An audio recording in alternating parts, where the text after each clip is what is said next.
Әсемнің жасы 15-ге жаңа толған. Әлі бала сияқты аңғал, бірақ бой жетіп келе жатқан сәті. Оның жанары тұнып тұрған мөлдір бұлақтай еді. Әжесі тәрбиелеп өсірген соң әдепті, ибалы болып қалыптасты. Мектепке барғанда достары оны ерекше жақсы көретін. Қайда барса да көңілді жүретін, Әсемнің күлкісін көрген жан жылайтындай күй кешетін. Бірақ тағдырдың сынағы оның жолын тосып тұрды. Күздің қара суық кеші болатын.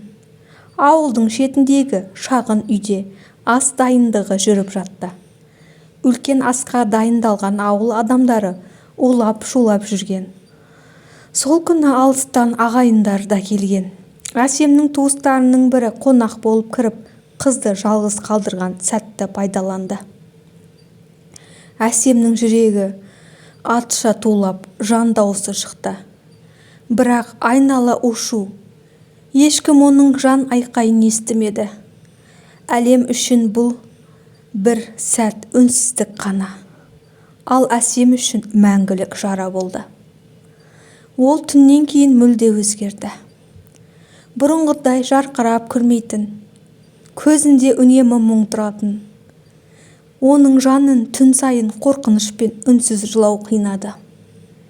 Мектепте бәрі неге өзгердің деп сұраса, ол тек күліп құтылатын.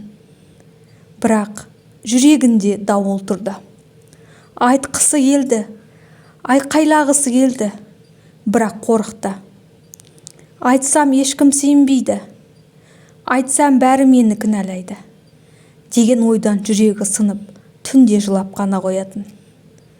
Әжесі, қызым, саған не болды десе де, ол сырын ашпады. Себебі ол өзінің ғана емес, әжесінің де жүрегін жаралағысы келмеді. Жылдар өтіп жатты. Әсем үнсіз күресті. 18-ге толған жылы Әсем қалаға оқуға аттанды. Ол заң факультетін таңдады. Себебі жүрегінде бір мақсат бар еді. Әділетсіздікке қарсы тұру, үнсіз қалған қыздардың үні болу. Университетте алғашында оған да қиын болды. Өткеннің жарасы жиі мазалайтын. Бірақ ол өзін қолына алды. Сабаққа беріліп, түрлі жобаларға қатысып жүріп, қыз балалардың құқығын қорғауға атсалысты.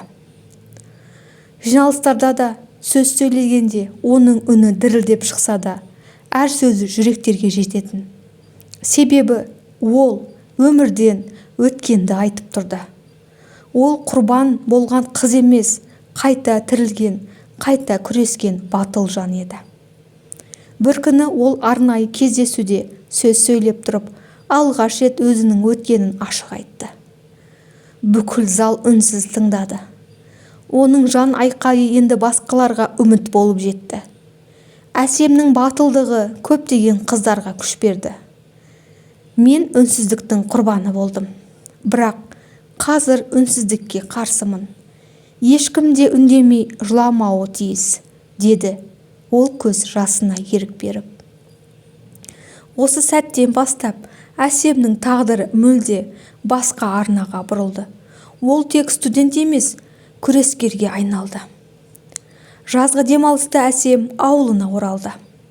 Ауыл адамдары оны бұрынғыдай ұяң қыз емес, мықты, батыл, көзі оттай бой жеткен ретінде көрді. Әжесі оны құшақтап тұрып, қызым, сенің көзіңде әлі мұң бар, бірақ жүрегіңде от пайда болды, деді. Әсем күлімсіреп, әже, енді үнсіз емеспін. Мен өз даусымды таптым, деді.